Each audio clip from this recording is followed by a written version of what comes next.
When I was in my teens, there was a cartoon from Looney Tunes. It was called The Dodo Bird.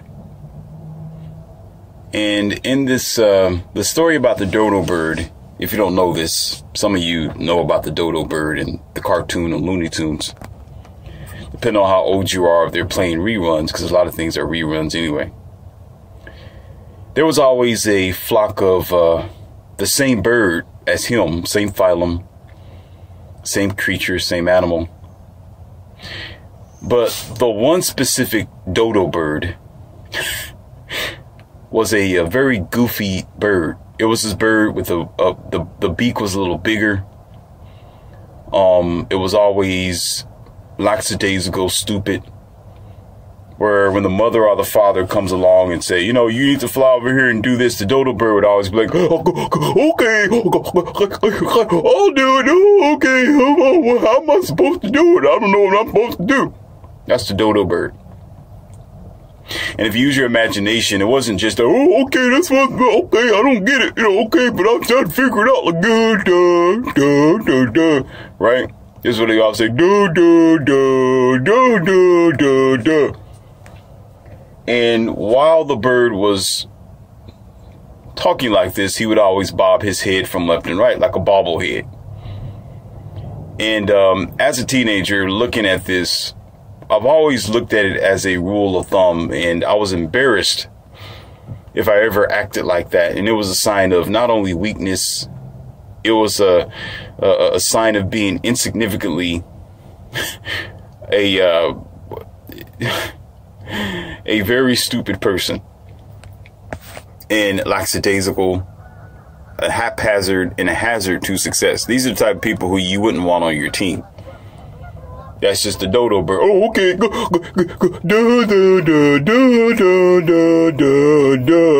While he's walking, the beak. And I was a teenager at the time, so I was thinking to myself, you know, that's the type of bird I would want to throttle. And I can imagine myself sitting there with having both my large basketball-sized hands around that neck, right? Of the dodo bird, that is. You know, this ain't condoning violence. I'm talking about the cartoon character here. And because of how stupid the bird was, it was this type of bird where it was just, it will make you mad. It would do dumb things that are very simple, you know, simple to comprehend. The calculation was at a childlike level where you give a child a block, you give a child a shape block. And what it is, the child is supposed to take these shapes and put them inside the box, which had shapes that's according to like the triangle, the square, the star, the circle. And most toddlers are able to do this when they're 3, 4 years old, 5.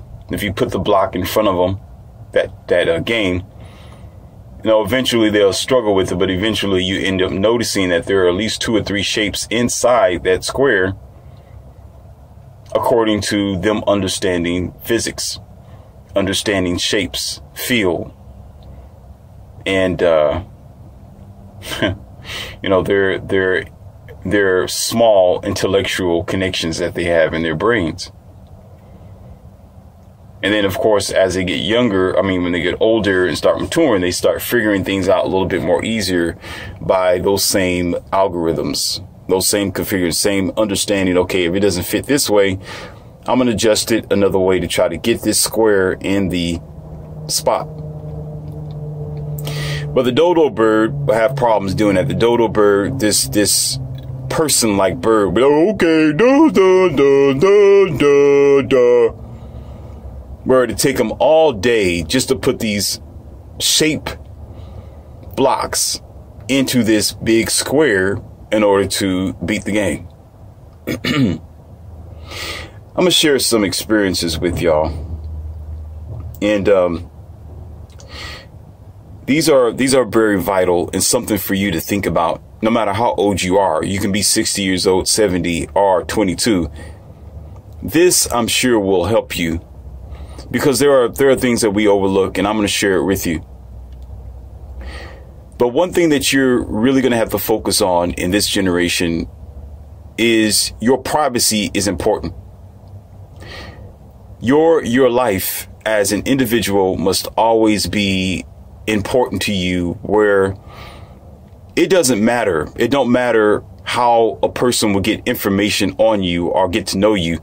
Let them know you by other means. You just don't give your information away. You just don't give yourself up to the enemy. You just don't say, well, I don't care about my privacy. I don't care about myself. I don't care about how much money I got in the bank. You know, you can know everything about me. You know, and I'm going to give up everything and all things to you.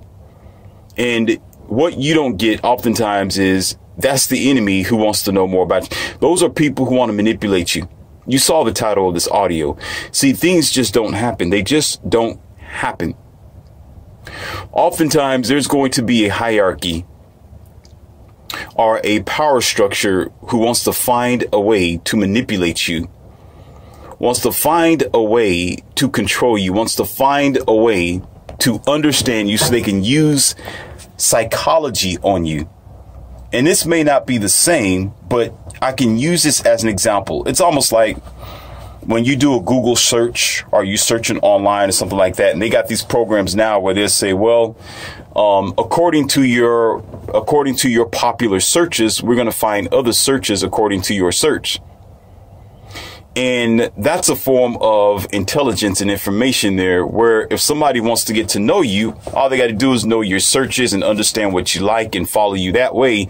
And so you're still giving a bit of information about yourself. You're still exposing your privacy when it is your privacy when it's all said and done. So what happens is the encroachment began where you are allowing yourself to be exposable and disposable at the same time.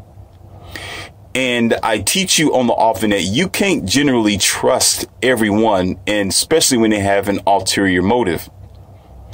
With my clients, with my people, with my children, I make it absolutely clear what my intentions are. I make it absolutely clear where my investments is when I'm with them, when I'm discussing with them, when I'm mentoring, or whoever I'm talking to. It's always my hands and my palm is up. You know, no hidden devices, no hidden fees and contracts. There's no paper that you're going to have to sign and sit here and be nervous about what is Morpheus all about.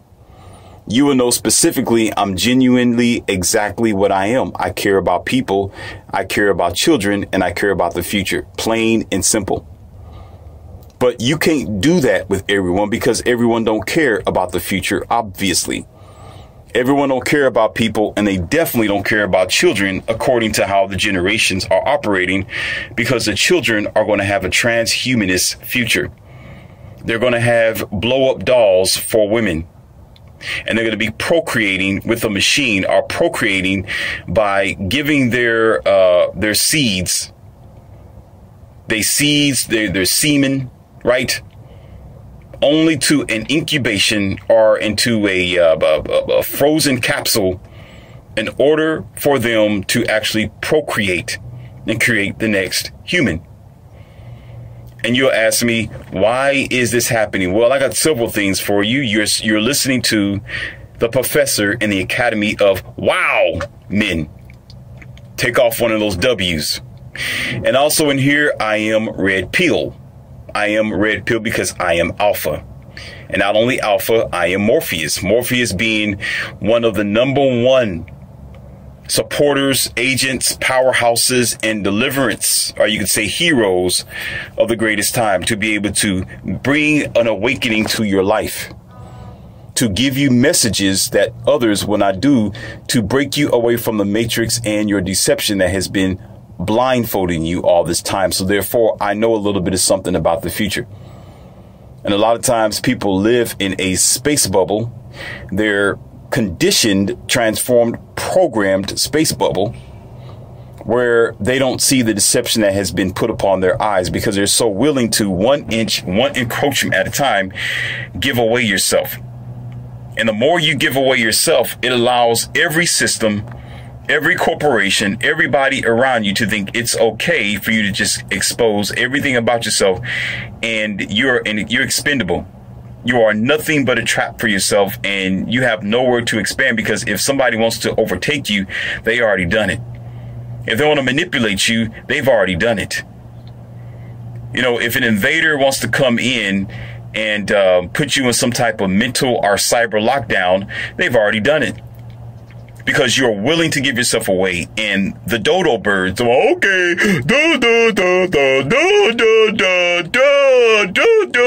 the dodo birds, they will say, well, I'm not a criminal, so there's nothing to hide.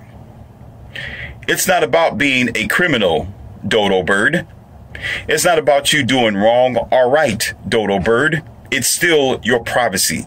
It's still your life. It's still you as an individual, because the more you let yourself go, the more everybody else is going to be attacked just because of you as a dodo bird. Because you think, well, I'm not a criminal, so I have nothing to hide.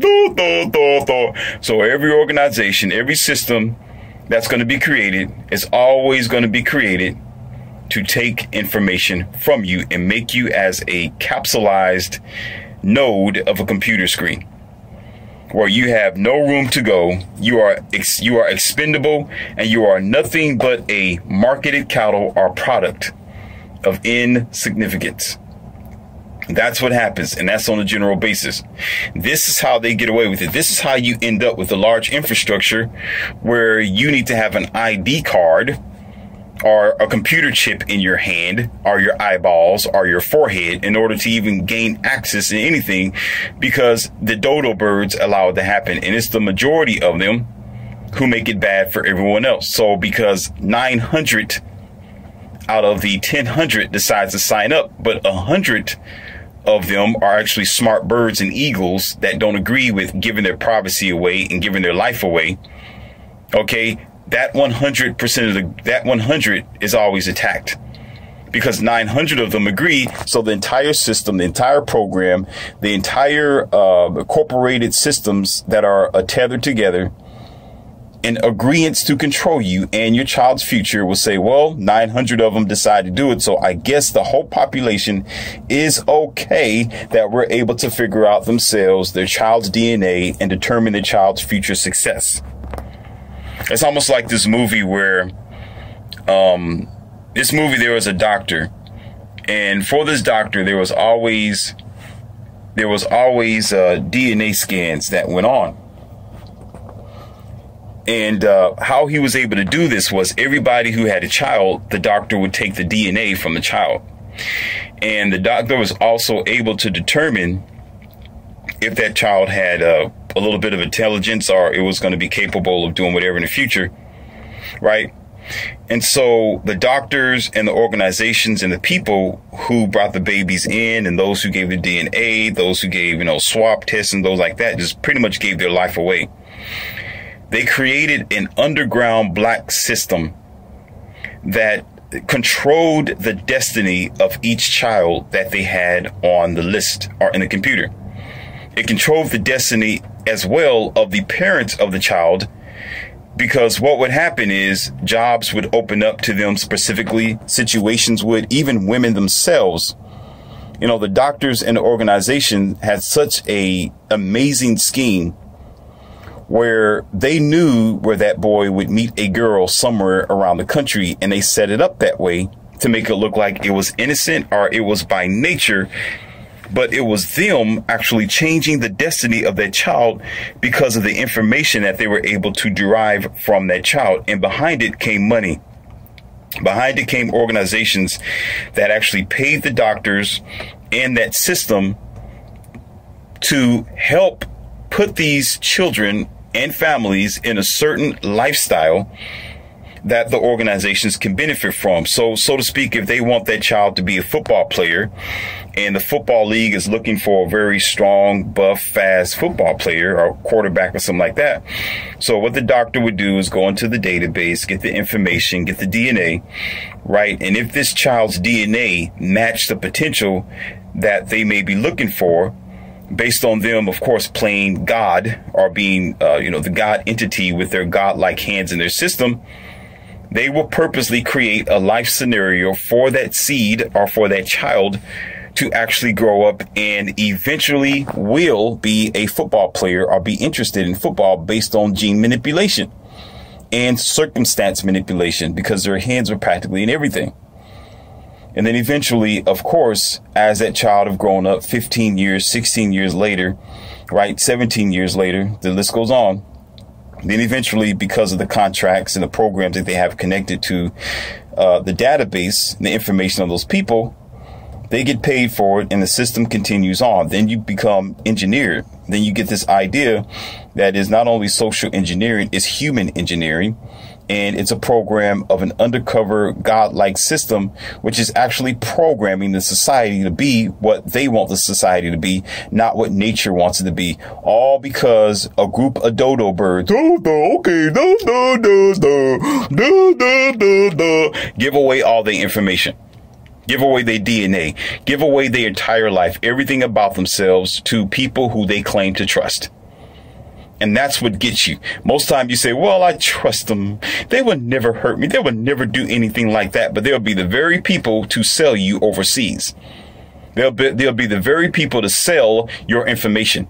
They'll be the very people to sell your social security number while you don't know about it, to the point where it's erased and it will not be traced back to them that they were the ones who sold your social security number. But you won't know that it's been used until 5, 15, 10, 20 years later.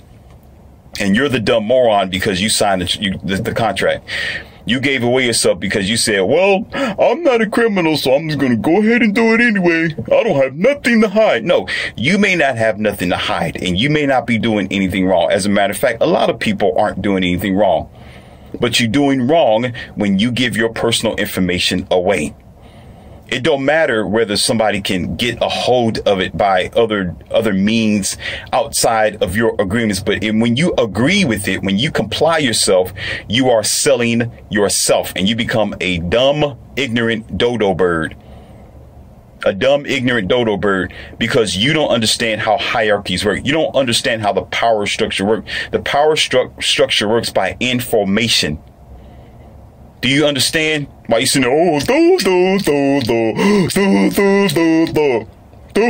rubbing your gums together, and you wonder why you have a terrible life? You wonder why strange circumstances come to you and you can't figure it out. You wonder why there's some people successful, some people are not, but they're talented as well. How come they didn't reach the highest heights? Now, I'm not telling you that that's what's going on, and I'm not saying that this is actually a conspiracy. I'm telling you these are the possibilities. These things are possible. And as soon as you open up for the attack of the enemy is not going to come in and say, hey, here I am. I'm the enemy with the red face and horns, right?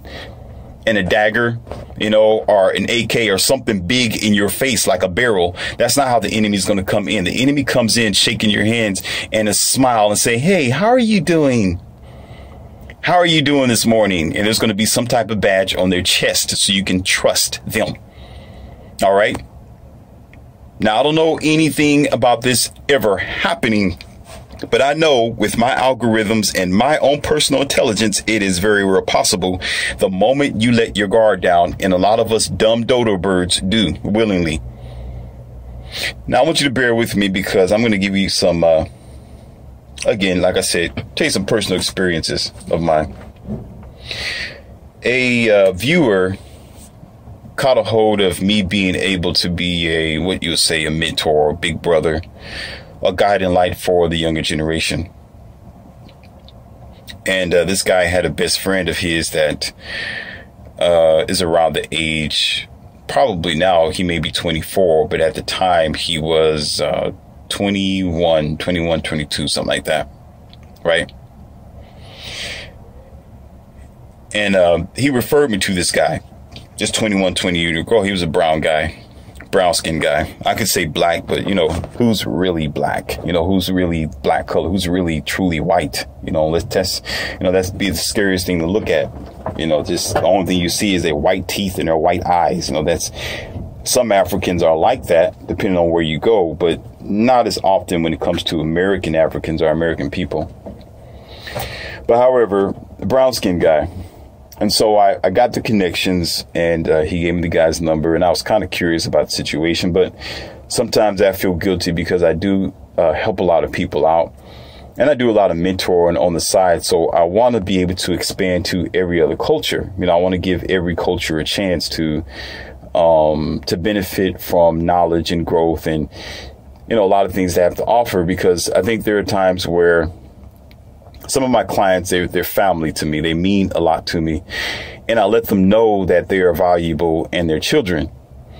And there are times where I will surprise them and throw a birthday party for them, where the mom or the dad might be struggling, or the single mom or something like that. No, I'm not being a captain, save a single mom. No, it's not like that. It's for the children. It's not her. Okay. And what I do is I'll show up and I'll do my mentoring and teaching. And then afterwards, I say, I got a surprise for you. Then I have my connections go out there and blow up this big bounce house and have some balloons and things like that. And when that happens, when the last time that happened, the 2 or 3 kids that are there for jumping in the bounce house, eating cake, enjoying themselves, really enjoying themselves and having fun, and seeing a smile on the kid's face make me feel good. Just seeing that they're laughing, they're running around, and they're just, they have the sheen of sweat on their face, right? No rules, no regulations, no struggle. It's just like freedom, just ultimate freedom. It makes me feel like I'm doing my task. I can live happy when children are happy. I can sit back and just relax and say, yes, I'm good. I'm fine. You don't have to give me anything. You gave me something by that child having a smile on their face. I'm gifted from that. And there's oftentimes where I want that to be expanded to every other child or family. But there are some families who are very standoffish. There are families who don't understand that they hurt their children. Parents don't understand the damages they do to children, because I understand that bad things happen. There are bad people. There are people you can't trust. We dealing with in a time where you never know what a person is capable of. But a lot of individuals, and I taught you this in one of my audios, you just have to go back. If you're my senior student, then I don't need to tell you this. But for those who are new to Morpheus, okay, that they're so tight-fisted, they let fear keep them from success. Fear will keep you from allowing your child to expand their horizons. Fear will cause an individual to freeze. Fear causes, yes, it also causes cognitive dissonance. Fear causes you not to deal with the logical, but to accept the emotional. And because of that, you don't succeed. Because of that, you fail yourself. Because of that, you start something and you finish it because of fear. And usually when you have a child with you, that child suffers as well. There's been so many children, teenagers, and younger ones that I have actually witnessed growing up to be 15 years old. Then they turn 18. They're pregnant by 18. Now they're getting in a fight with their mother. OK, and there's no reconciliation. There's no salvation for the child. There's nothing that I could do at that time but just walk away, because from there, the child don't want to listen to anybody. The child is feeling and thinking as if they are an adult, and they have a deliberate attempt of trying to survive. And that's all that is, survival, because of parents who decided to hold them so tight where they broke the broomstick. And that's what I teach all the time. I say, when you hold a child too tight, whether they're 24, 25, 30, okay, and they're still your child, when you hold the broomstick too tight and you're sweeping the floor, you're trying to clean up that child's mess. You're trying to clean up your life. You're trying to make sure that evil doesn't come to them, but you're doing it too tight. You're doing it the wrong way. You're doing it out of fear and not logic. What ends up happening is you break the broomstick. That broomstick will crack right in your hand. So that means you end up breaking your child. Or if it's a metal broomstick, you end up bending it. You can bend a metal broomstick, especially if it's cheap. You bend it and it's your fault. That's just the reality of it, because to understand the balance of being able to properly give that child avenue, growth, expansion, and possibility takes wisdom that a lot of parents don't have, because they were children when they had a child. So it was children raising children. So in correlation and the result of that, they're just struggling and trying to understand how to raise their child daily by doing the best that they can do. Then, of course, you hear a lot of people making excuses and say, well, we're just humans at the end of the day and we make mistakes and I'm sorry. I didn't mean to have my child. I didn't mean to do this and do that. But now that I have my child, I got to do the best that I can do. But it's a lame excuse because that means you're not trying to learn. I don't, here in this academy, I don't take excuses. I really don't. I'm at zero tolerance with excuses and laziness. This is the 2020s, right? You got a full plethora of information. And if you haven't advanced by now, okay, you're not going to end up in my academy. You might as well just know the doors are going to be locked and you're going to have an F on your forehead. I don't tolerate it. Because that means you're not trying to learn. You're not trying to grow. When you make excuses and, I was just trying. I'm just a human. I've been making that blah, blah, blah, blah, blah. I'm like, okay, do you eat? Yeah, I eat. Okay, do you drink water? Oh, okay, yeah. Do I here go dodo bird? Do you wash your hands? Oh, okay, sure. Okay, when you go to the bathroom, you see that brown stuff. Okay, you don't want that, everywhere on your body. Do you? So what do you wash it off? No, yeah, of course I do. What do you mean? Then what is your excuse to say that every day you are not trying to get better at how you are raising your child, or trying to figure out the child's needs, try to figure out how to expand that child's horizon? Or if you can't teach that child, get somebody else to do it. If you can't spend time with that child, get a big brother program, get a mentorship program, get a big brother or a sister who can come along and actually take that child around the country so they can see other things that you can't do it. Right? But it always comes down to excuses. This is their excuse. Well, I don't want my child to be hurt. And there's so many crazy things that here they go, holding tight to the broomstick off of fear, off of their deliberate attempt of trying to think that whatever damage that happened to them as a child would happen to them as well, their own child. Okay, so it's all fear from the beginning of the door, from A to Z. It's fear. No matter how you flip it, you flip the pancake on the other side, it's still a pancake. You can cook it harder. You can sear it on one side. You can barely cook it on one side. You can burn it on the other side, add some butter, or you can even add some more some maple syrup while you're cooking it. It's still a pancake at the end of the day. Because when you're holding on based on what you think your speculation is, what ends up happening is you end up binding that child to a box where that child can't breathe, and you break that child. You break that child because you're broken, because you're a broken man, because you're a broken woman. Your child's broken, and they will be broken, and eventually they'll show the broken sides eventually in the future. You may think, well, they're 12-year-olds. They're okay. They're 10 years old right now. They're fine. Look at them. They're so happy. They're so happy with their PlayStation. They're so happy with their pal. What do you mean, Morpheus? What do you mean they're so happy right now? Well, because you don't see 10 years from now. You only see right now. You're only thinking about, well, because I'm able to control my household. I can do things on my own. I'm so independent. I'm doing okay. I'm doing okay so far right now. My child's still alive, ain't they? Apparently I'm doing good. Yeah, alive and pregnant at the age 18, 19. Alive and have no future plans. Alive and don't know anything about the stock market. Alive and eventually after a couple of years, they're going to be working for a corporation instead of a corporation working for them. Alive and well, but they're still obese, fat, out of shape, flabbergasted, their face in their dumb phone because that's the only source of information because you didn't teach them how to read a book, but you did quite well for them. You did quite well. So take your bottom lip and take a stapler and put it to your top lip and leave it there until this lesson is done.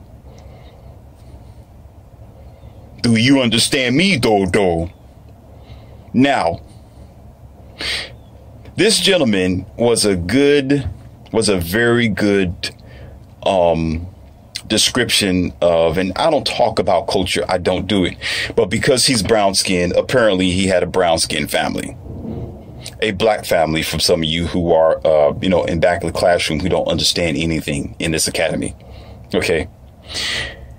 And being, I think, like I said, 21, 22 at the time, working at a warehouse, he should have been somewhere else, like in college, taking care of himself, doing something, to learn himself. But here he is already out. And I know how this happens. I know how it happens. I know how, because what the parents do is, as soon as you turn 18, get you a job, and I want you to get the hell out. I'm tired of taking care of you. Go get there. And then the child's like, okay, I'm 18, so that means I'm an adult. No, you're not. You have ways to go. No one in this entire existence that I know of, all right, in their maturity today, would ever listen to their 18-year-old self, nor would they let their 18-year-old self own the items that they have. Whether it might be guns, whether it might be motorcycles, whether it might be medications, pills, or even under-the-counter drug. You say, absolutely not. If I gave that to my 18-year-old self, I will kill myself. Okay, so put the shut to the up. So therefore, being 18, you still got miles of maturity to go. You still got ways to grow. So being only a few years later than 18 years, he's still struggling. That let me know particularly the parent they wasn't thinking about anything. They wasn't thinking about this son's future. He was so blue pill. He was so lost. It was laughable and very much a disgrace. And I'm glad my viewer, one of you viewers, okay, introduced this young man to me. That, you need to talk to this guy. Morpheus, I need you to speak to this guy and extend your services to him and see what you can do. If you need money, if you need me to support you or whatever else, for your program, then I'll do so. But check this guy out. He seems like a really good boy. And so I did that. And here's your double whammy here. So I get to the warehouse and check out things, scope stuff out, right?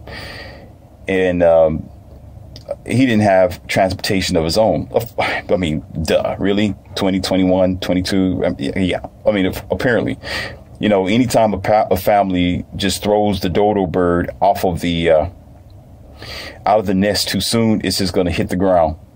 It's going to hit the ground, especially when you're impatient. That's why I tell you, often animals are smarter than we are, because they at least wait and they love family, and they will make sure that bird at least knows how to fly, feed itself, and have instincts before they walk away from it. But no, and I know there's some animals that do that as well, that are just disconnect themselves from their offspring and walk away. But we shouldn't be like that. We're supposed to be a smarter thinking race or species, but apparently not. So I pick him up a few times and, introduce myself, talk to him. He's like, yeah, I know who you are. Oh, hi, thank you. Let's hook up and talk and blah, blah. Right. The usual story of being a big brother mentorship. Let's see. While there, he told me that he was interested in a girl that he was working with. He told me how much money he was making an hour.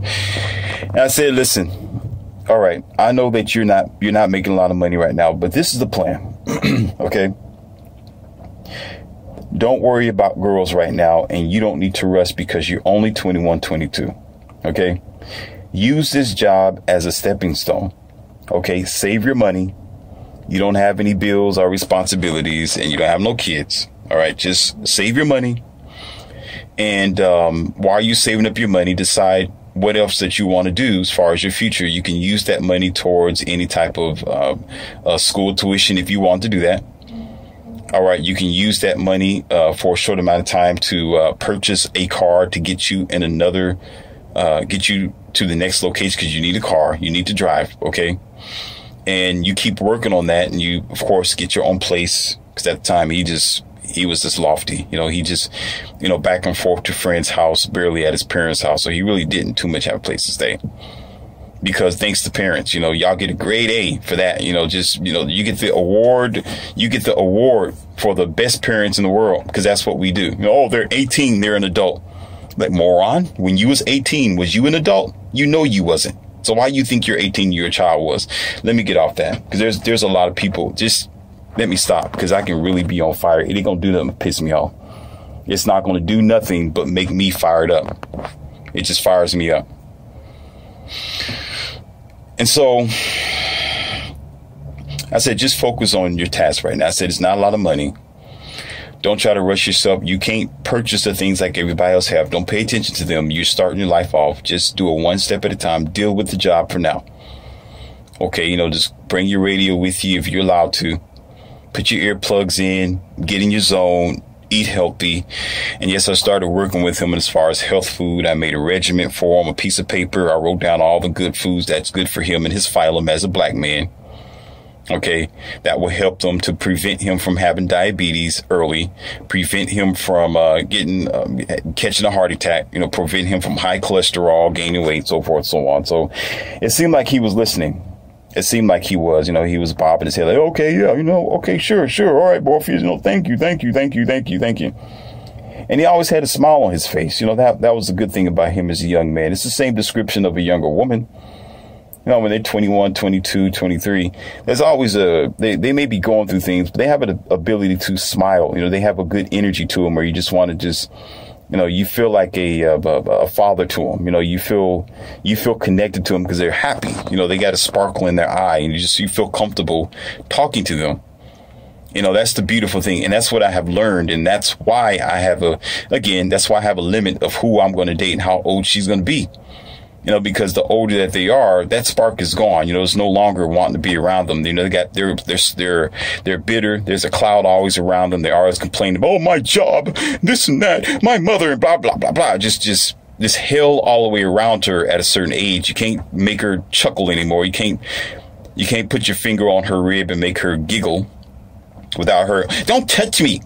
What do you just like? Oh, you're done for. You're done for. I can't do that no more. Younger girl, that's a different story. A lot more fun, a lot more things to happen. A lot more life. I want life, not death. After a certain age, they just become death. Okay. Again, on this note, another thing too, if there is a 21, 22, let's just say someone younger than 24, if this particular girl, by way, has a bad attitude, all right, and she seems never to be happy, and she's always frustrated. She's breaking things, and she has no sense of direction. Okay, she's warped out already. She's already listen. She's already have had her run of the mill. Okay, she's done. She's finished. Okay, the rest of her life is going to be her trying to clear up her mess. For the rest of her life, she's going to need to untether whatever scar, pain, and sorrow that she have allowed to happen to herself. Okay, and you don't want to be there, because when you do, and you have a child by them, or you trying to have a long-term relationship, you're going to be the dog underneath her boot. Don't be that dumb person. So that doesn't mean it's because she's, younger than 24 that she's applicable. Okay, you'll be in and out faster than you can even spell the word. It will be like a one-night stand that would never, it may be all right, but you won't go back. You won't go back. She wants you to go back for sure. Start getting latched on, and no, I'll be like, no, I'm good. Well, can you do this? Can you do that? Can you do this? Can you do that? I need you to do that. No, baby, no, sweet. Listen, baby, I got other things to do. I can't do it. No, we had a good time, but no, I gotta go. No, you'll be out of there because it will be nothing but chaos. This is the type of girl who some men, and you may hear an older man or even a woman say, you really don't want to be with a younger woman because she will give you hell. When they say that, they're talking about that particular girl who's already warped out. So it's up to you to determine immediately not to mess with them altogether. Okay, so you've been warned. So if she don't have a sparkle in her eyes and a smile on her face and compliable, okay, you're asking for early suicide. So let's get to the story to my, let's just say he's 22, 21, 22. Let's say 22. To my 22-year-old friend, I will call him. And he didn't quite listen to me when I said, don't mess with the girl. Because rumor has it that he was hanging out with her anyway. And what a disappointment, because every time I came to pick him up or to talk with him, he was always around her. And that's one of the things that jobs and corporations are, even you really don't date anyone on your job anyway. But given that this guy is 22 and immature, he don't understand the proper decorum. There has been historical facts, and there has been times where there has been some dating in some businesses, some warehouses, but they knew how to do their job. This is, be honest, that's true. It has happened. It's not something that is impossible. Okay, get it out of your mind. You know, only if you're immature, you think it's impossible, then I suggest for you not to get into a relationship at all. Okay, if you think, well, you know, it's going to be the ultimate end of your life and your decisions, okay, then I question your relationships, and I question whoever you decide to get married to. Because that let me know that you are not an intelligent person if you think like that, because everybody is not like you, and everybody has a certain amount of maturity. There's been cases where there was a relationship and you would never know their relationship because they're mature. That person will be on the other end of the warehouse and the guy will be on the far end of the warehouse, and you never know. But the problem with the matter is getting the job done, focusing on the job and not getting personal on the job, keeping your personal business at home, keeping your work at work, which is one of the bigger problems with supervisors or employers. They don't care about what you do. They care about the job. And when you allow your personal life to interfere with your job and to interfere with the operations itself, then you can't work there no longer. All right? Because when you're doing your job, everything is usually good. What are you doing? How are you operating? Are you doing your quota like you're supposed to? All right, fine. Clock in, go home, clock out, come in the next day. But when you have somebody who's immature, who's always want to getting in that group, like, okay, let's just say like what he was doing. Let's get back to the service of telling you the story here. That's exactly what he was doing. He was walking around with her. They were always practically together all the time by the hip. And I warned him several times. I said, stop doing that. If you like the girl and you can't break away with her, I understand. You know, you're young. You're blue pill. You know, you're not accustomed to the consequences.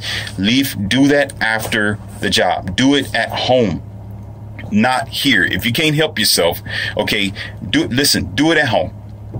All right, act like she's not even there. I said, do that because you need your job right now. You're trying to start all over again. Save up your money, and the supervisor is not going to like what you are doing. You need to be careful, son. You know, and my goodness. Did he listen? Well, absolutely not. Absolutely not. Okay.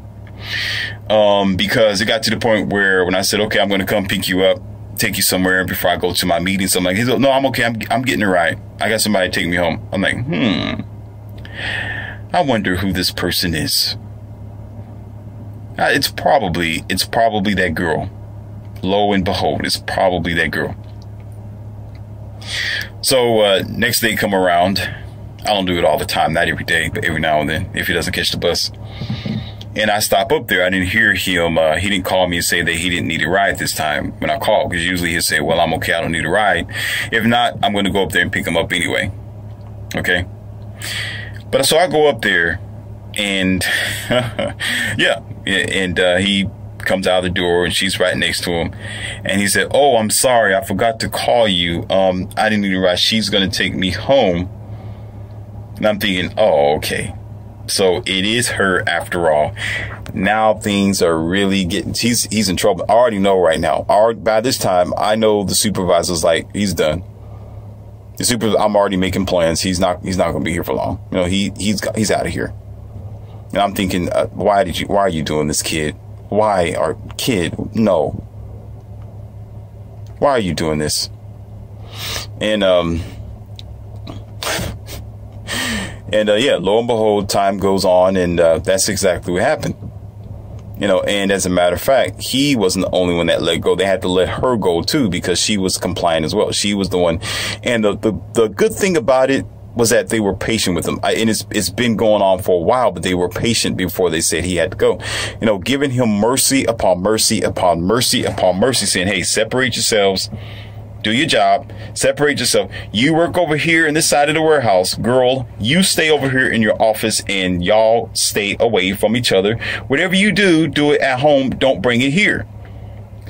Keep it outside of this warehouse doors. Okay, don't bring it here. When you're here, you are an employee of this corporation. When you're outside, you are whatever that you want to be out there. All right, basically.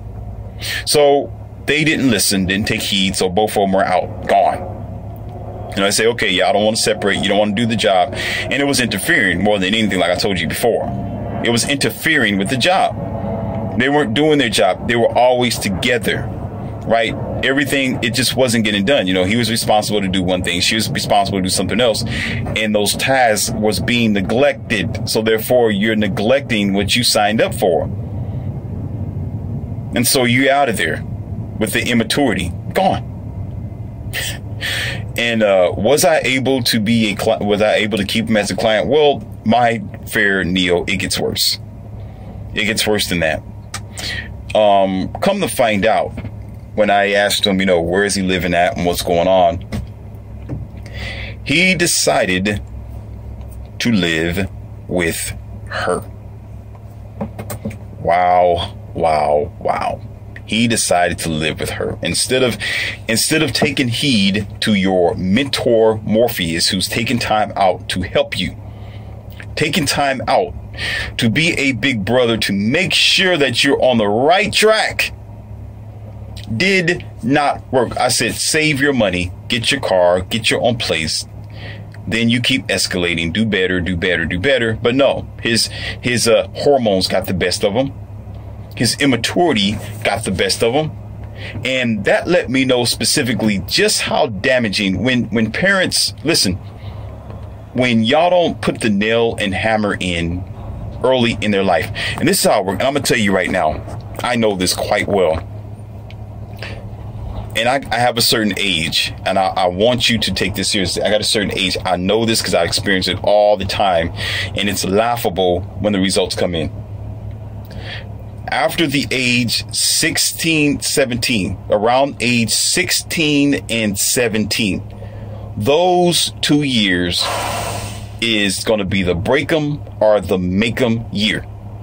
If you don't install some type of valid morality, if you don't install some type of good feeling, if you do not, what I mean by good feeling, a good feeling about themselves, a good feeling based on focusing on the future and doing what they can and being comfortable being in their skin. If you're not there to be not a friend, okay, but you're there to be a father and a mother to make sure that they're on the right track. After 16, 17, and they feel like that they're an adult, it's over. It's over. If you gave them free range, if you made them feel as if they were already in control of everything that you do at home, and they have their own free will and they're able to make demands, okay, when they reach 18 years old, forget it. You're going to be wrestling with them for the rest of your life. They're going to be 24, 26 years old looking down at you saying, come on, please, shut up. Like, just hush. I ain't got, yeah, that's mom, but yeah, blah, blah, blah, whatever she say. Mom is crazy. You know, dad, he's just a blatant drunk. You know, he likes to smoke in back of his, F-150 every now and then. He ain't about shh. And that's just what's going to happen. That is just what's going to happen. So what happened to me as well is that I was just dealing with the aftermath. Because now it's, past 19, 20, 21, 22. To him, he's a grown man. He will say, just like some of us, I made an audio called Talk is Cheap. Y'all need to check that audio out. You really need to check that audio out. It's the same here. He would talk. Yeah, Morpheus, I understand. I get it. Right. Okay, I'll do it. But that's talk. But he isn't going to do it because in his mind, I'm going to do what I want to do anyway, because parents allowed him to do what he wanted to do anyway. Because we were so lackluster, ridiculous, and we failed as leaders and parents. At that certain point, the child's like, well, I'm going to do what I want to do anyway, because I've been allowed to do what I want to do. I was told to do that I can do what I want to do without results or consequences, because I had very good role models at home. Because remember, that child was 2 years old once upon a time. So whoever was there in their path of glory from the age of 1, and here's my ages, 16 and 17, all right, is eerily and rootfully responsible for bad behavior. So therefore, all he can do right now, he's a train going out of control. He's a runaway diesel engine that you cannot stop. Do you get this? So any type of mentor or a big brother or a teacher that comes along, it's too late. He won't listen to me. He won't listen to you. He won't listen to others until he reaches devastation, until bad situations happen. Right? So those parents are people saying, oh, they're doing just fine. They're taking care of themselves. You know, he's 18. He got a job. He's okay. You still because you only concentrate on outer things. Having a child is a major responsibility, especially if you're not responsible for your own self and your own thinking. All you do is go home after 9 to 5 and eat you a bowl of spaghetti, go wash up or wash your hands or your face or something like that. Sit down and watch some Netflix and do it all over again the next day and everything's going to be okay. Never sitting outside thinking about the horizon and what the hell am I doing to myself and my children. Don't care. Don't try to think and listen to mentors and people giving you information like myself and others. Now it's okay. Flabbergasted, dodo bird, and then you get hit with all the catastrophes that you're dealing with the westernized civilization. Then you get hit with early pregnancy. Then you get hit with jail time or what do you call that? Correctional facility time. Right? Then you get hit with all these kind of, I don't understand what's going on. Maybe God hate me. Maybe I'm a sinner. No, maybe you're just stupid. Maybe you're just weak. How about that? Maybe you're just weak-minded. Huh? But it goes further because that's how I teach. Y'all think this is the end. It's not. While I was there at the facility, and I've been there just a few times, I told you about prophecy, right? Okay.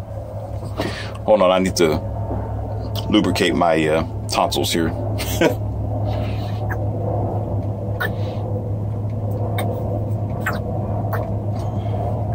All right. I try to keep myself from being too riled up. So sometimes I got to cool myself down. A lot of information.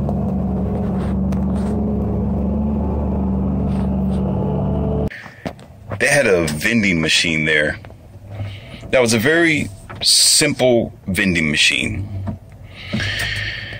And every now and then he'd go in there and get a snack. You know, you just put a couple of dollars in or a couple of quarters and you get a bag of chips or something out of there. Maybe even some water. There was even 1 or 2 times where I didn't have my special water with me, smart water, alkaline water. So I just had to, had to just lubricate my throat since I talk a lot. And so I decided to get some, Dasani water. But I wasn't going to drink the whole bottle. I don't drink a lot of, everything. It's just for that temporary time. And I'll just toss the rest away. Get back to my health foods because I'm very strict on myself. I am my biggest coach when it comes to health. So I will put myself in the corner and slap myself if I eat something that's out of place. But this went on for quite some time, right? Very simple. Go up to the vending machine, put your money in, get the food, leave. But guess what, Neo? Let me tell you something. Let me tell you what they did. They decided, his corporation or building, wherever the hell they are, decided to put a different type of vending venue over there. Check this out. So they got rid of the vending machines and they put in other type of display cases and other type of the foods were still the same. I don't call it food. It's just junk food. It's not really food to me. That's fake food, junk that'll make you sick. Snacks, basically. But the way that they have adjusted it was, check this out.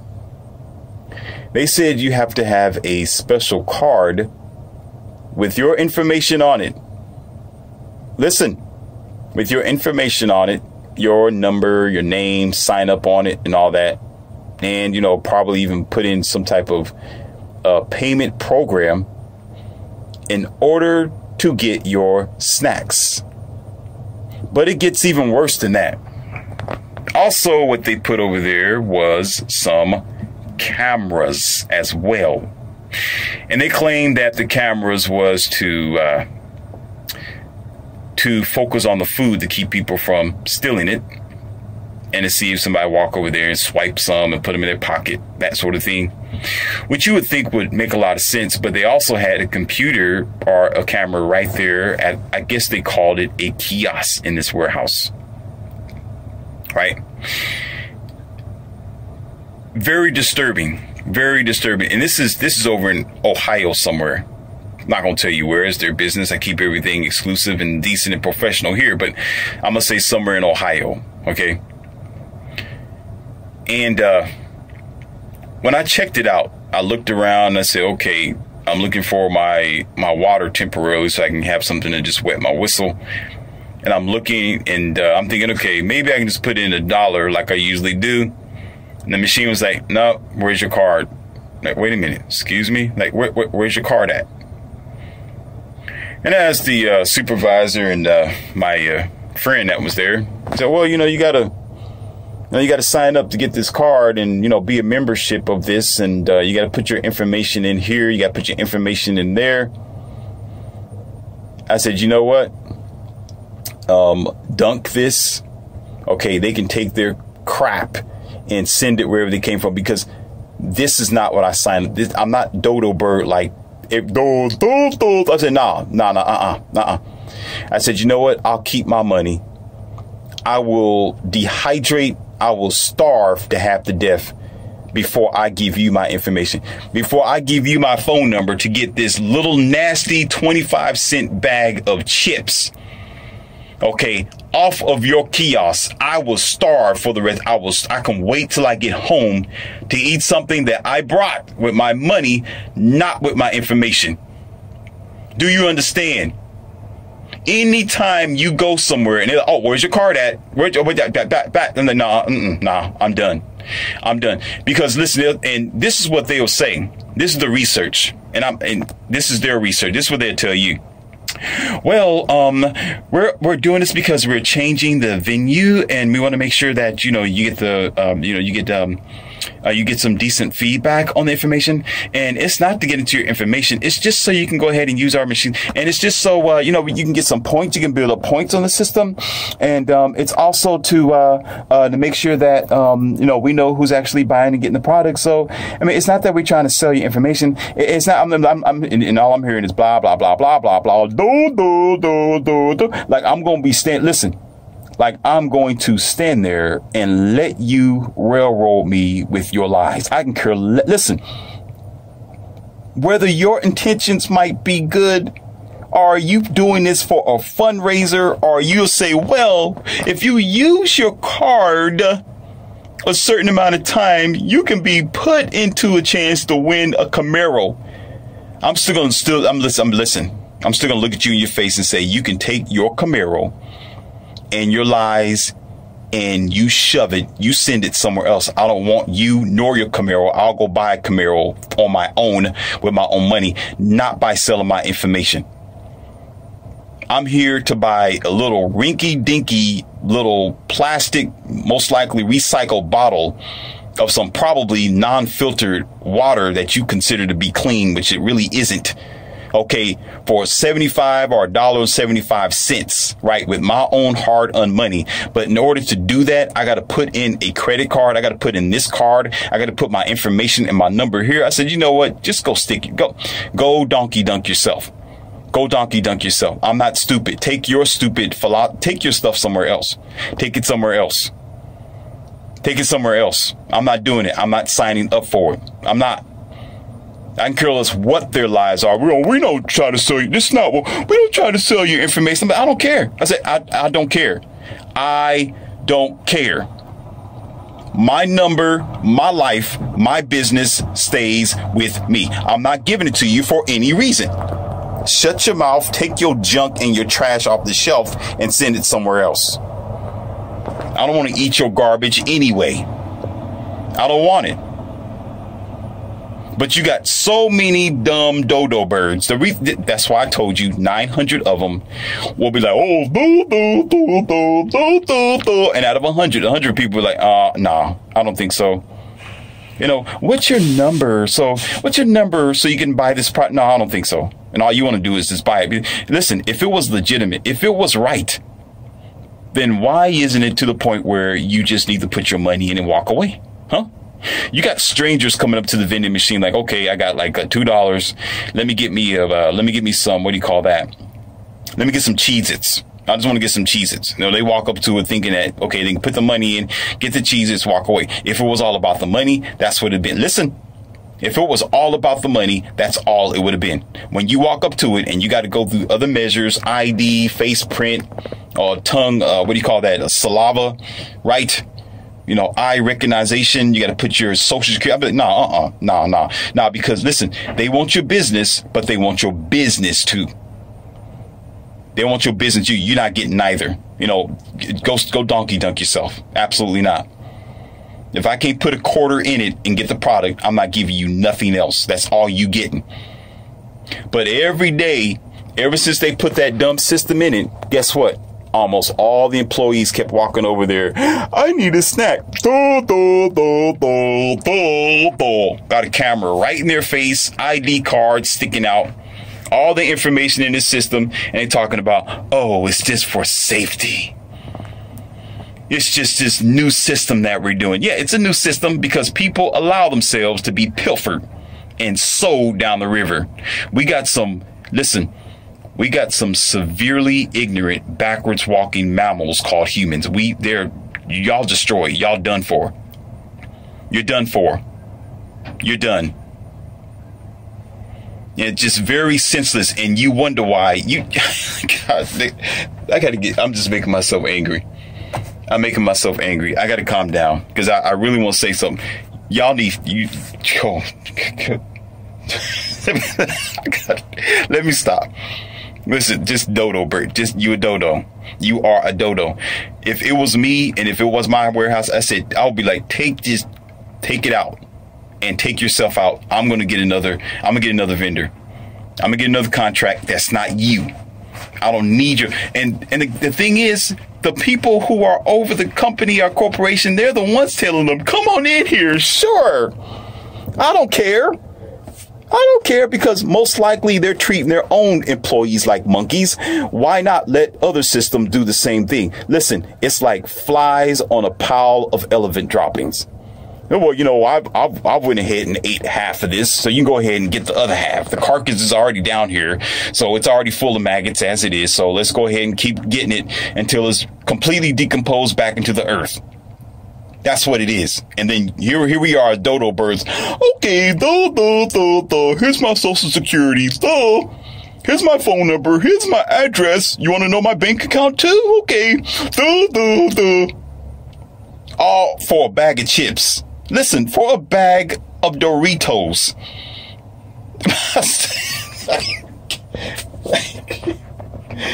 Mercy, Lord. Are we really really? And y'all think I'm joking. Y'all think I'm playing with you. When I saw that system in there, I looked at my friend. I said, you joking, right? This is a real big joke. Come on, where's the punchline? I'm like, go ahead and poke me in the rib and say, Morpheus, I was just joking with you so I can laugh. I really want to laugh at this. But no, it's real, because if dumb can't encroach upon you, it's going to encroach upon the dummies. There's an expression in the, I know this because I'm all in business, right? There's an expression in the sales pitch, right? And when it comes to marketing, and it's like this, there's always going to be someone who's going to buy it. There's going to be an idiot who's going to buy it. There may be 100 others that might not, but they can always go to a different corporation. They can go to a different country. They can go to a different town.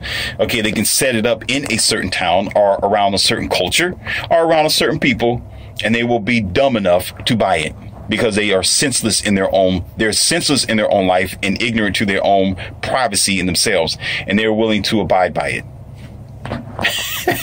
And it's true. And then we have nerve enough to have this thing in the country talking about, people are selling your information. Well, y'all dodo birds are giving it away. I mean, what do you think? What else do you think they're going to do with it? Hold on to it and say, no, I'm not going to tell your business. Really? I'm a multi-millionaire with all kind of corporations, businesses, and operations. It's not like I never used your information to get ahead. It's not like I never used your information to advertise other products to you to keep me in motion, right? No, you just be the dodo bird and stay stupid. God, wow. People, wake the hell up. Wake the hell up. Or get popped in the back of your head with the mallet in order to do so. And oftentimes that's what it takes. My God. And there's something else I want to give you, and this is especially for you men. This is really going to be the kicker here. And I always say the kicker. The kicker is really going to be what's most important, or what I say, the Shangri-La. Okay? And I'm going to tell you a little bit about myself. Well, not a little bit about myself, but what I do. Okay? And I'm going to share it with you. You men do not understand the power and the magic of women. You do not understand. Oftentimes you'll be this tough alpha guy yourself, right? And you're hefty. Once upon a time you had muscles, right? Once upon a time you was a free man. Went out in the country, you drove on your Harley Davidson, and you met this woman at your prom, right? You know, your prom queen, or this girl who you was fascinated about. And you finally got a chance to hook her, right? And you never thought it was possible. But at the same time, you still tried to play your hard card. Like, you tough, you just big dude, right? Okay. So she says, oh, let me go cook for you. You're like, oh, okay, fine. If you want to do that, that's cool. Because she can never get a hold of you, right? You're never interested in her that much. You really want to keep your freedom. You got your baseball collection, your football collection. You got pictures. You got swimsuit models all around your house and places, right? Playboy magazines under your bed. You live in the man lifestyle. You even got some items that it's all man. Car parts lying around. Okay, just check this out. And she's thinking to herself, man, I can't get this dude. Yeah, I tried to give him the donkey dunk power, but it doesn't seem like it's affecting him, because he's just such a strong guy, and he's not allowing me to manipulate him. Like, dang, what can I do? Like, what's up? I really want this guy. I really want him to be my breadwinner, because she's not going to be your breadwinner. She wants you to be her breadwinner. Get it straight, right? So, I just really want him to, take care of me, basically. I need him, in my life. She just claimed that she love him, but it's not love. It's all about finances. She's a businesswoman. Don't get it messed up. It's all about business. It ain't about love. Here I am, alpha red pill man myself. And if it was about love, trust me, I would tell you it's not about love. Okay, they don't want to be objectified. They don't want plutonic, empty relationships, but that's all they have to offer. Go figure. If Einstein was here, he'd be sucking a lollipop. Like, these people are stupid. I mean, he just, I think Einstein's habit will be shaking his head from left and right. You think Einstein is retarded? No, he'll be shaking his head in shame all the time at everything. Like, what is this? What is this? Like, what is, oh my, are you serious? What is this? And he's shaking his head. Like, these people, what have become of these people? But check this out. So she say, okay, I got something else I'm gonna do. She say, can I cook for you? And you being the tough guy, you're like, okay.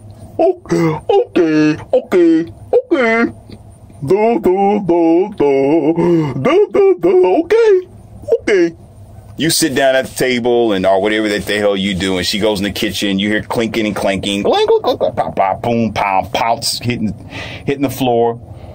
You smell some good some spaghetti in the air, some meatballs. You got the red sauce, really good stuff, right? Every now and then I like to smash some spaghetti myself. That pasta is pretty good. I stay away from the carbs, so the bread, but every now and then, because I can burn it off as soon as I look at it. I don't have no problems with that. Unlike some people, when they eat pasta, it goes straight to the hips, or their chin, or their stomach. Anyway, you sit at the table and she pulled this pot of pasta out, a couple of bowls. She got a bowl for herself too. Some garlic bread, on the side. They got all kind of garlic bread, the kind that you just slice open. Add some butter on it, a little bit. Some garlic bread have cheese on it, the best kind, right? Then there's some garlic sticks called breadsticks. Those are pretty good too. Very compact. right? I prefer the garlic bread itself. I'm gonna spread on there. And some of you know about the Texas toast. Yeah, I know I'm making you hungry, but it's there though. All kind of Texas toast, and I used to eat that once upon a time. Actually, I had a Texas toast like fiend run, for a couple of months there. Don't regret it. It was good. I didn't get sick from it, to be honest with you. It was good. It was fulfilling. I just had to check my regimen. But however, so you're like, oh baby, you know how to cook. You're so good. You put your fork into it. You lifting up this spaghetti, red sauce, tomatoes, all kind of stuff on it. I'm saying red sauce. Y'all think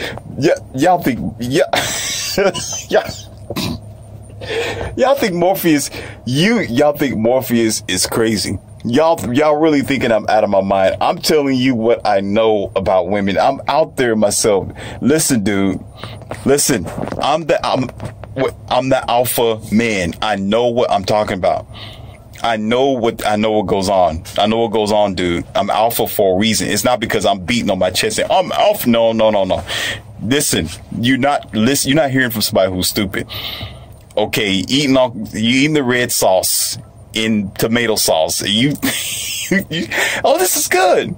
Oh, yeah, this is wonderful. Okay, and you keep doing that, week, month after month, and your mail card is falling off the table.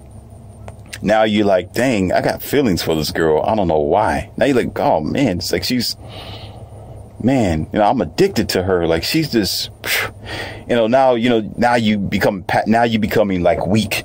Now you coming blue pill. Now she's like, I need this done and blah, blah, blah. Okay. Okay. Now you're being passive. Now you're making compromises in your life. Now she's like, oh, you need to take off those, swimsuit models. Let me be your only model. Take that off the wall. Okay. You go ahead and put the swimsuit model away. Your football trophies start disappearing off the shelf, collecting dust anyway. You haven't been active in a long time. Sadly, that's a lot of men. But you didn't. Oh, what you got this underneath the bed? Oh, porno magazine? Why you need to do that? That's cheating on me. That's visual eye candy. I need to be your only person. Okay. So you take that and wrap it up or something. Eventually just put it on the shelf, collect dust or throw it away. Waste the money. Depending on how many magazines you got and how much it was. $20 or something per magazine. But you're like, oh, well, this may be the one. So you get weakened 1 inch at a time over and over again. And then now, you used to have a head full of hair. Now you getting bald a little bit. Like, my God. Oh, God. People, men, please listen. And then next thing you know, and she start making suggestions and requests and you jumping on it. And you don't even know why you're responding to her like that. You don't know why you responded to her every will. Then next thing you know, when she's talking about marriage or long-term relationship, now when it was hard for her to get you to even, to commit a certain way, now you're easily to commit. You're like, what is going on? I used to be that man. And now you making songs or even listening to songs talking about how she changed your life. There's plenty of songs like that. How she came along and changed my life.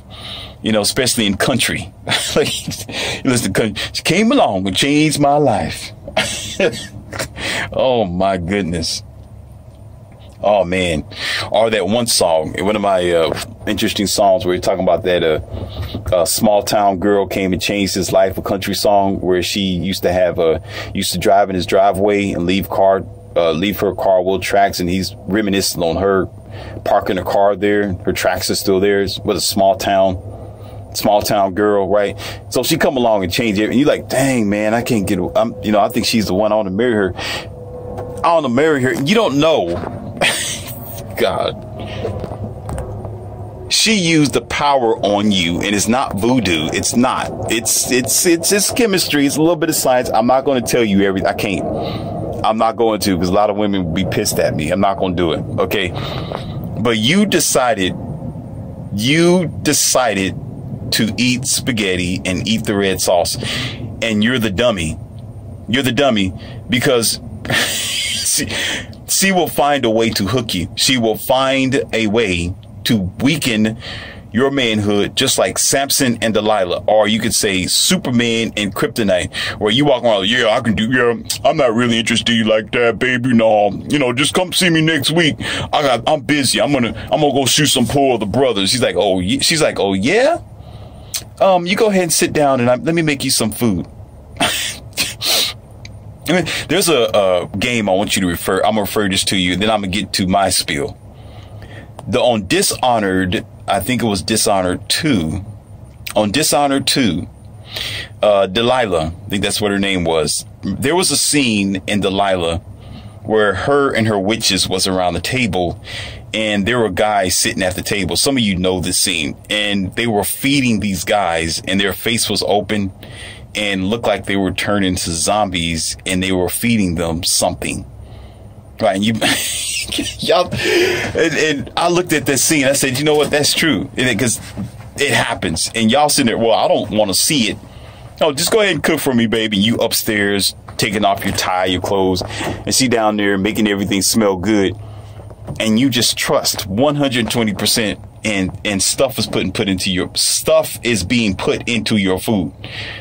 And you're taking the red sauce and say, oh, this is good. And then 12 months later or a year, she got you wrapped around her fingers. You are a pile of muddy buddy. You are a muddy buddy now. You're like muddy buddy dodo bird. No, I don't know. For me, this is how I look at my life. And here, I'm getting back to me. Then I'm going to end this lesson today. I'm not an ambassador of no country. I'm not the president. Okay. No, I don't. I'm not a rich man. I'm not. I'm very modest and really not as great as you think I am. I just try to do what I can every day. Okay.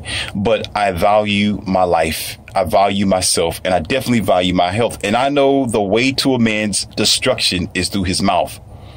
Okay. That story, well, a way to a man's heart is through his stomach. Uh-oh. Stupid. Y'all ignorant. And they mean that in another way. I told you that when somebody come to you and when the enemy come to you, it's with a smiley face. It feels good. It's with the choir behind you. It's with the, God said, and you're going to be delivered, and you're going to be all right. Just listen and listen. And you the idiots in there. Oh, hallelujah. Because they're coming to you with a smiley face. And so therefore the expression will be, a way to a man's heart is through his stomach. Realistically, a way to his destruction is his mouth. It starts there first. So what I do is I cover my drinks. I cook for myself. I drink my own drinks, and I'm always watching it. Listen, I don't eat from a woman's hand. She can't come into my house and say, I'm going to cook for you. I'll be like, nah, get out. Get out. If you're going to cook something, I'm going to put the ingredients down here and say, okay, I'm going to watch you. I will stand there like a hawk. I will be folding my arms. No, I won't hover over her where she's uncomfortable. No, I won't do that. I won't do that, because then she will not want to cook, and then I'll be evil for not trusting her. Okay, now, don't look at it like that. Okay, I actually play. I will talk to her. Okay, I will help her cook, and I'll be watching at the same time and helping, and doing things around the kitchen. Okay, I am not going to turn my back, because that's the food that got to go in my mouth. I don't know what you're going to put in my food. And especially as being an alpha male, not wanting to be in a long-term relationship and telling these girls, okay, flip over and then flip out the door. Okay, simple as that. Don't sit here and think I'm going to sit here and turn my back on you, and where you say, Morpheus, you, and if I deny you, okay, she's going to be like, oh yeah, I like that. He's playing hard to get. Oh, I'm going to get this one. Oh, he's a really big golden fish. Let me try to hook him. And then she'll try to go with her very old, ancient so-called voodoo that works very well. And it does work, because you morons will walk away. Okay, go ahead. And she's like, okay, all right. And then she'll reach her hand in her apron pocket. Okay, and you're done for. Then several years later, you are a washed up blue pill weakling married. and you stuck in a long-term relationship where you can get out. Absolutely not. I'll be standing right there. So, okay, you want to cook for me? Let me watch you.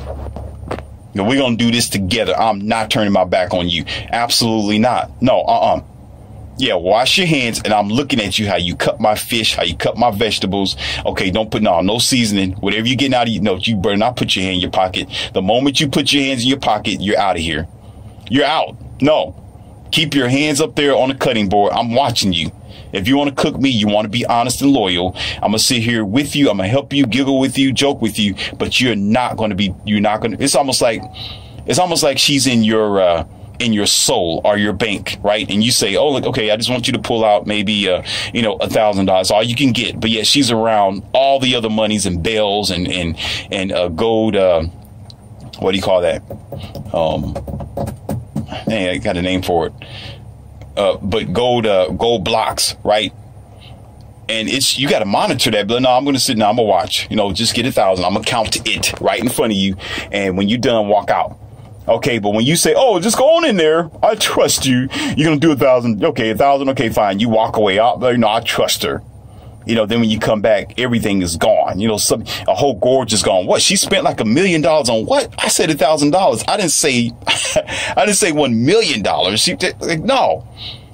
But you're the idiot who do it. So you got to take serious. So what happens is this: I cook for myself, and whatever drinks that I have, I go get it myself. If she's going to go get some drinks for me, I'm walking behind her. I'm seeing it right myself. No pills. I want to see your hands. Okay. Absolutely not. With broad light too, not in the darkness. Talking about, let's go get some more drinks.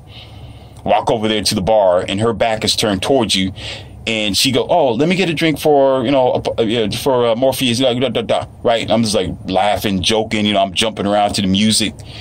Don't see nothing that's happened. She turned around with a big smile on her face. Here's your drink. I brought it for you. I'm the one who I paid for the drinks tonight. Drinks are on me.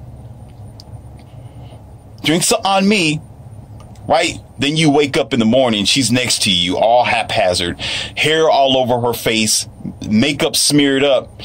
And she's like, well, you going to call me tomorrow? Even though you got a headache. And you're like, well, I kind of feel something for her, but maybe I will. How did we get here? How did this drink hit me so hard? I don't act like this. Why did I do that night? Why did we do that in the back of the car? I barely even know this girl. I don't normally tell them to do that, but I just grabbed her head and say, please do that. And here we are, and their best friend is in the front seat, moron. They're in the front seat driving y'all home, and you in the back seat talking about do this. And she's like, oh, okay. All right. Okay. Like y'all don't get it, because something was in your. I told y'all this is. I made another audio called "Blue Pill in Your Soup." Blue pill in your soup. You need to check that audio out. That's the same as this one. That's the same as this one. I am at zero tolerance. It's not that I am an important person compared to. Let's just say position and jobs and what we do for the country. But to me, I am a very important person. I'm an important person to myself, and I'm valuable. And my life is number one to me. I am not going to let you pour my drink, nor are you going to cook for me. I'm going to cook for myself. And if you ever do, I am going to be in your face and wish you would put something in it. You're done for. You're done for. Because all it takes is those little simple things for you to open up your stupid mouth and allow this junk to get in, and you're done. And you don't know why. You're like, oh, man, I am so in love with her. I used to say I didn't want to get married, but now I'm married. I didn't want any kids, but now I got 2 kids by this girl, and you would never know why. You have no clue that you have been bamboozled from the beginning, because you don't know how to cook, nor clean, nor do anything for yourself, and it's all in your stuff. Oh, baby, you want to take your protein shake? God dang it. Men, you want to take your protein shake, baby? I'll make it for you. What do you want in it? Turn my back. I'm in the front room trying to put on my tie, my shirt, trying to get ready to go out to do what I need to do. She's in the kitchen shaking some stuff up. Then I go to the gym and I start taking a swig of it, right? And I'm like, dang, how come I keep thinking about her? Why do I have these soft feelings for her? Where is it coming from? We just met each other for what? Really? I've only known her for a couple. What's going on? I just can't stop thinking about her in my shake. Absolutely not. I'm going to listen. I make my own shakes. Get out of the kitchen. You sit there. I want to see your palms on the table. I'm watching you. Yeah, I'm a man. I need you in my world as a female. Okay. But my eyes are on you because I understand the potential of destruction, and you men are y'all being slaughtered left and right because because I get red pill information. I'm smart. I'm able to donkey dunk with these girls and spend time with them. I'm a pimp. But yeah, you end up just like Samson, and she will uncloth you and fix you because of your dumb mouth, because you retard to your own identity, your own anatomy. Because I don't want her to feel like I don't trust her, so I'm gonna let her do. Boy, what is your problem? What is your problem? Oh, here's the credit card. Like, you go to sleep, credit card on in your pocket somewhere, right? The nerve, and some of you think you're smart. You put a chain on your wallet as if that's going to change anything. As if she never met a man with a chain on his wallet. And you're bad, right? I'm okay. I'm going to keep one eye on her. You wake up and she's still awake. she wake up sitting on the side of the bed. And you're like, baby, you didn't go to sleep? She's like, no. I was looking around your house and I saw everything. Now I know how to get into your world. I know what you like. You're like, baby, how do you know I like this? Well, I have my ways. I have my ways. And I know and then check this out. 3 years later, after you catch her cheating, or she decided to be with some other guy because you are apparently a loser, a blue pill loser at that, right? And then you know what she'll throw at you? Eventually, well, yeah, I'm doing it. Yeah, you did it too. You're like, what are you talking about? I never cheated on you. She said, yeah, I know you did, because one of the first few months that we were together, I got her number. I seen the number, but I looked through your phone. Yeah, I know what you was doing. You'd be like, dang. So she'll use that excuse. She say, yeah, the reason why I'm doing it now is because I know you did it once upon a time. And you're like, where you get the information from? Because men. The war is not over. Do you understand?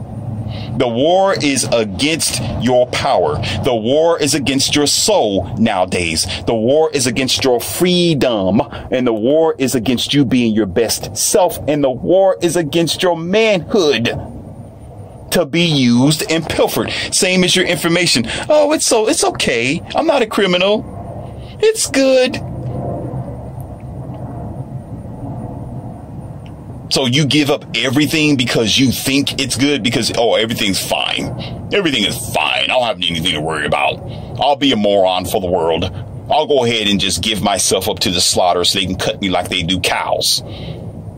Take every part of me. You got the shank, you got the ribs, you got the arms over here. You use this for that, break the bones down to make, to get collagen. Get the marrow out of it, give it to dogs, and, do whatever you want to do. I don't care. I have nothing to hide. And you wonder why you are limited, because you limit yourself. All these things matter, and it is important. You need to have that rule of thumb. Stop that dumb stuff. I usually think, she'll never do nothing like that. Really? Because she's small, cute, 23. She's got big eyes, brown eyes, long hair, beautiful, soft, pale skin. You don't think she'll do you like that? She'll be the first one to metaphysically body slam your 110-pound self, and you won't even know how, because she's been body slamming men for years in her own way, in a way that you don't comprehend, because you're just a physical lump making excuses for yourself. Now is not the time for excuses. If you understand that you are at war with yourself and your own kind, your own energy, and your manhood, you will stop the dumb stuff. Put on your shield and your armor and keep it on. Sleep with your armor on if you have to. Take your rubber with you if you have to. I wouldn't recommend putting hot sauce in it, but My God, don't do that. I mean that don't do that. I mean, it's a clear sign when she's screaming. You know, don't do that. You know, don't make that. That will be terrible. But you know, you do what you can to protect yourself. You know, just don't do that part though, because that would be it. You know, but you would say, well, she deserved it for trying to take my kids without my permission. But don't do that. But you got to do what you can to protect yourself, and then you'll stop the dumb stuff.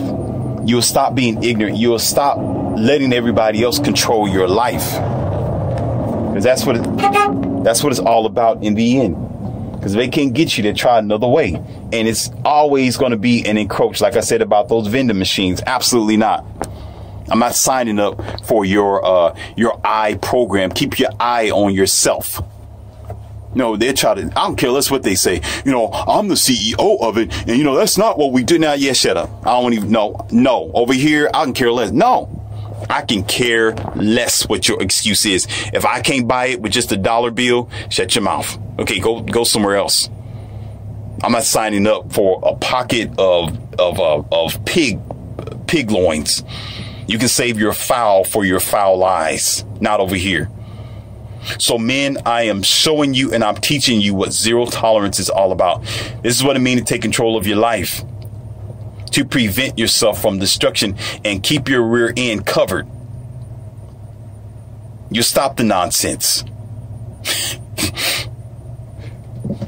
All right. You've been served this lesson for today. I know you got something out of it. Like, share, and subscribe. Check the book out. Keep contributing and to help us grow.